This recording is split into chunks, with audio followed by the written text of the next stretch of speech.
Welcome back to my Facebook and YouTube channel. तो भाइयों, आज का एपिसोड काफी ज्यादा इंटरेस्टिंग होने वाला है क्योंकि आज के एपिसोड में हम बात करने जा रहे हैं पोचेटिनो के बारे में। क्योंकि आप जानते हैं कि वो काफी ज्यादा अंडर प्रेशर है इस वक्त। उनकी टीम बिल्कुल भी अच्छा परफॉर्म नहीं कर रही है। उसके अलावा एम्बापे की क्या अपडेट्स हैं, उनकी लव स्टोरी जो है रियल मैड्रिड के साथ कहाँ तक पहुंची है, उसके बारे में भी आपको बताऊंगा। और उसके अलावा अब बार्सिलोना से काफी ज्यादा खबरें निकल के आ रही हैं कि आने वाली समर विंडो में क्या कुछ करने जा रही है बार्सिलोना, किस कोच को साइन करेगी, कौन से प्लेयर्स छोड़ के जा सकते हैं, वो सारी की सारी बातें आपको इसी एपिसोड में मिलेंगी। तो वीडियो को आखिर तक जरूर देखिएगा। और अगर अभी तक आपने मेरा चैनल सब्सक्राइब नहीं किया तो please do subscribe my channel and also do follow me on Facebook and Instagram. तो भाइयों, स्टार्ट करते हैं आज का एपिसोड। और सबसे पहली खबर जो है वो आपको बताऊंगा पोचेटिनो के बारे में। देखिए, पहले तो मैं आपको थोड़ा सा बैकग्राउंड दे दूं। जब पोचेटिनो को पिछले सीजन में उनको साइन किया जा रहा था जून 2023 में, तो उस वक्त मैंने वीडियो बनाया था और मैंने काफी डिटेल में ये बात कही थी कि पोचेटिनो काफी ओवररेटेड मैनेजर है और शायद चेल्सी गलती करने जा रहा है और चेल्सी की नैया जो है वो पोचेटिनो शायद पार नहीं करा सकेंगे। देखिए, चेल्सी पिछले सीजन में भी यूरोप से आउट हो चुका था। यूरोपियन फुटबॉल उनको खेलने को नहीं मिला इस सीजन में और उन्होंने सिर्फ डोमेस्टिक कॉम्पिटिशन्स ही खेलने थे। ईपीएल और जो भी जो एफए कप वगैरह, कार्डिंग कप टाइप के जो डोमेस्टिक टाइटल्स हैं, वही उन्हीं के लिए वो लोग फाइट कर रहे थे। कहीं पर भी उनकी कोई खातिर खा परफॉर्मेंस देखने को हमें नहीं मिली और ईपीएल में तो वो टॉप 10 में भी जो है इस टाइम पर नजर नहीं आ रहे। और अब जिस तरह से उनकी परफॉर्मेंस चल रही है तो वहां पर अब ओनर्स जो है वो ये बात सोचने में मजबूर हो गए कि क्या पोचेटिनो को इस वक्त सैक कर देना चाहिए। लेकिन अभी जो खबर निकल के आई है उसमें ओनर्स ने यही बात की है कि उनको सैक नहीं करेंगे वो इस वक्त फिलहाल, लेकिन रिजल्ट्स को जो है पोचेटिनो को चेंज करना होगा। मैंने जो पिछले साल वीडियो बनाई थी जब पोचेटिनो को साइन किया जा रहा था, तो उस वक्त मैंने ये बात कही थी कि पोचेटिनो काफी ज्यादा ओवररेटेड है। और पोचेटिनो का जो अगर आप ट्रैक रिकॉर्ड उठाकर देखें तो उन्होंने कोई कारनामे नहीं सर अंजाम दिए। अगर आप उनको देखें तो उन्होंने स्पेनियोल से कोचिंग स्टार्ट की, वहां पर वो बिल्कुल कोई खास नहीं उन्होंने कुछ परफॉर्मेंस दिखाई। साउथहैम्पटन क्योंकि एक मीडियोकर सी टीम थी और साउथहैम्पटन की काफी अच्छी एकेडमी है, काफी अच्छे प्लेयर्स निकलते हैं, तो वहां पर उन्होंने थोड़े से अच्छी अच्छी परफॉर्मेंस दिखाई। लेकिन वहां से भी कुछ जीता तो कोई खास नहीं था उन्होंने। और एक आप कह सकते हैं रिस्पेक्टेबल लेवल तक जो है वो टीम को लेकर आए थे प्रीमियर लीग में। फिर वो स्पर्स में आए। स्पर्स में उनका स्पेल काफी ज्यादा अच्छा रहा, लेकिन स्पर्स में भी वो जीत नहीं सके। चैंपियंस लीग के फाइनल में जरूर आए वो, ईपीएल की टाइटल रेस में वो जरूर आए, लेकिन जीत वो फिर भी कुछ नहीं पाए थे। जब स्पर्स से सैक हुए तो उसके बाद वो पीएसजी गए। पीएसजी में उनको बहुत बड़े बड़े प्लेयर्स मिले, अम्बापे, नेमार, मेसी जैसे प्लेयर्स उनको जो है कोच करने को मिले, लेकिन वहां पर भी उनकी जो स्किल्स हैं वो हमें देखने को नहीं मिली और वहां पर भी वो कुछ खास नहीं कर सके थे। तो अब इतनी बड़ी टीम मिलने के बाद, इतने बड़े सुपरस्टार्स मिलने के बाद भी आप उनसे अगर परफॉर्म नहीं करवा पा रहे हो तो फिर आपको क्या चाहिए। तो उसके बाद ये सारी सिचुएशन जब देखी है तो फिर चेल्सी ने उनको साइन किया। और चेल्सी ने जब साइन किया तो मैंने उस वक्त ये बात कही थी कि चेल्सी ऑलरेडी स्ट्रगल कर रहा है और चेल्सी के जब ओनर्स चेंज हुए हैं तो उनकी जो आदत है वो पुराने ओनर्स जैसी ही हैं कि फौरन से वो जो है वो अपने मैनेजर्स को सैक कर देते हैं, जो कि मेरे ख्याल में ऐसा नहीं करना चाहिए। और वो नए मैनेजर को लेके आते हैं और नया मैनेजर हमेशा एक गैम्बल होता है और यही कुछ चेल्सी के साथ हुआ क्योंकि गैम्बल उनका चला नहीं और पोचेटिनो के साथ जो है वो कोई खास उनका जो ये स्पेल रहा नहीं। और अब पोचेटिनो ये जो है वो ये मैसेज दिया है अपने फैंस को कि भाई फैंस को पेशेंस दिखाना होगा और मुझे पता है कि हमारे पास क्वालिटी है, लेकिन अच्छा रिजल्ट के लिए थोड़ा सा टाइम चाहिए होता है, प्लेयर्स को जलीन होना पड़ेगा। और उन्होंने ये भी बात कही कि आज की मीटिंग में उन्होंने प्लेयर्स को ये बात कहा कि हमें पहले से ज़्यादा यूनाइटेड होकर चलना पड़ेगा अब। और मैं कोई नॉर्मल बॉस नहीं हूँ और मैं जो हूँ वो एक लीडर हूँ। तो देखते हैं भाई लीडरशिप स्किल्स जो हैं वो कब दिखाएंगे। आई होप कि वो कुछ कर सकें अपने क्लब के लिए। और उन्होंने ये बात भी की कि क्लब ओनर्स ने मुझे मैसेज दिया है कि वो मेरे साथ हैं और उन्होंने एक बहुत पॉजिटिव जो है वो मैसेज दिया है और वो इस टाइम पे पोचेटिनो को सैक करने का नहीं सोच रहे। तो ये थी पोचेटिनो के हवाले से खबर। अब इसके अलावा जो बाकी की खबरें हैं वो भी आपके साथ शेयर करते हैं। बड़ी इंपॉर्टेंट खबर है अम्बापे के बारे में।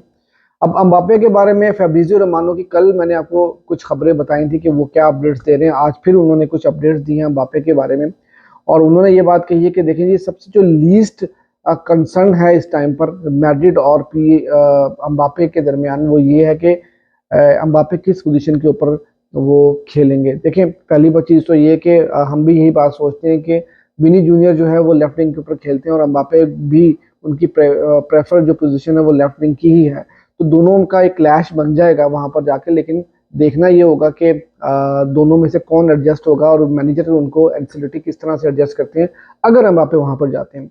उसके अलावा बहुत सारी चीज़ें अभी भी तय होना बाकी हैं। उसमें सबसे पहली चीज़ ये कि वेजिस, क्योंकि आपको पता है कि काफ़ी हाई डिमांड्स हैं और वेजिस जो है वो कम करनी पड़ेंगी एम्बापे को।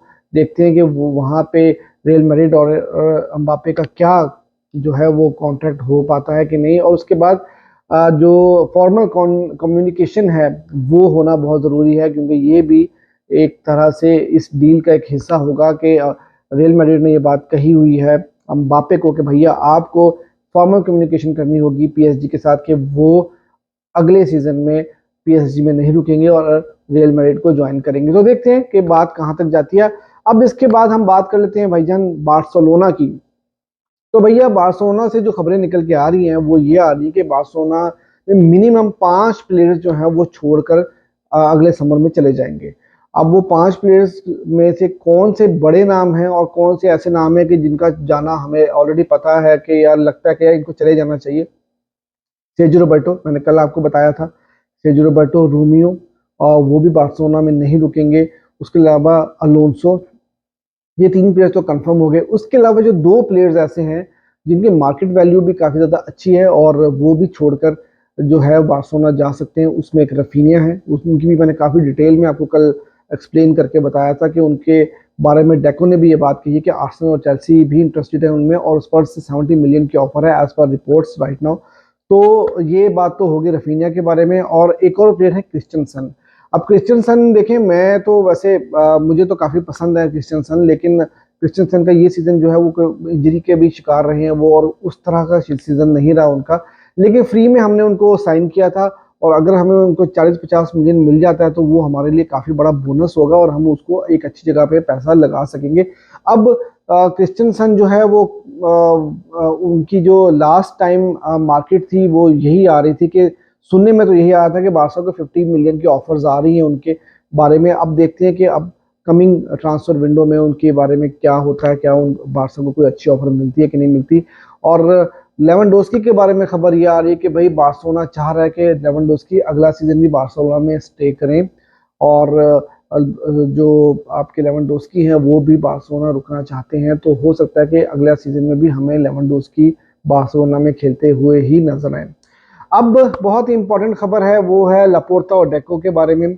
और सुनने में ये आ रहा है कि भाई दोनों में थोड़ी सी अनबन चल रही है कोच को लेके कि अगला बार्सिलोना का कोच कौन होगा, क्योंकि लापोर्ता चाहते हैं कि हैंसी फ्लिक को साइन किया जाए, लेकिन दूसरी तरफ डेको जो हैं उनके ख्यालात कुछ और है और वो चाह रहे हैं कि भैया एफसी पोर्टो के जो इस वक्त कोच हैं सेर्जियो कॉन्कैको करके कुछ नाम है, मुझे सॉरी उनका नाम जो है वो सही से प्रोनाउंस करना नहीं आता, लेकिन जो भी है खैर वो है। और डेको का कहना ये है कि इस वक्त बार्सिलोना को जो है वो ज़्यादा हाई प्रोफाइल कोच के साथ नहीं जाना चाहिए, बार्सिलोना को लो प्रोफाइल कोच के साथ जाना चाहिए और यही वक्त की डिमांड है एज पर डेको। और वो चाहते हैं कि टीम को आहिस्ता आहिस्ता से बिल्ड करके आगे लेकर जाया जाए। तो यहाँ पर जो है थोड़ी सी जो खबरें आ रही हैं वो ये आ रही है कि लापोर्ता और डेको में जो है वो थोड़ी सी अनबन जो है वो इस बात पे चल रही है और देखते हैं कि दोनों में से कौन एक दूसरे को कन्विंस कर पाता है। और ये बातें भी हो रही हैं कि भाई डेको जो है वो जो है वो ज़्यादा से ज़्यादा पोर्चुगीज़ को लेकर आ रहे हैं क्लब के अंदर,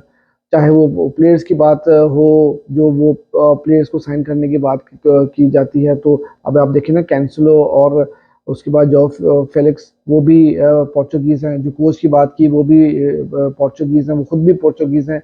तो ये भी बातें हो रही हैं कि जिस तरह से पहले हमारे पास अबिदाल थे तो वो ज़्यादातर फ्रांस और फ्रेंच प्लेयर जो है वो लेकर आते थे और उनको साइन करने की कोशिश करते थे। तो डेको के ऊपर ये बातें भी हो रही हैं। तो ये सारी चीज सिचुएशन इस वक्त बार्सिलोना में चल रही है। तो भैया ये थी आज की वीडियो और अगर आपको वीडियो आज की अच्छी लगी तो please do subscribe my YouTube channel and also do follow me on Instagram and Facebook.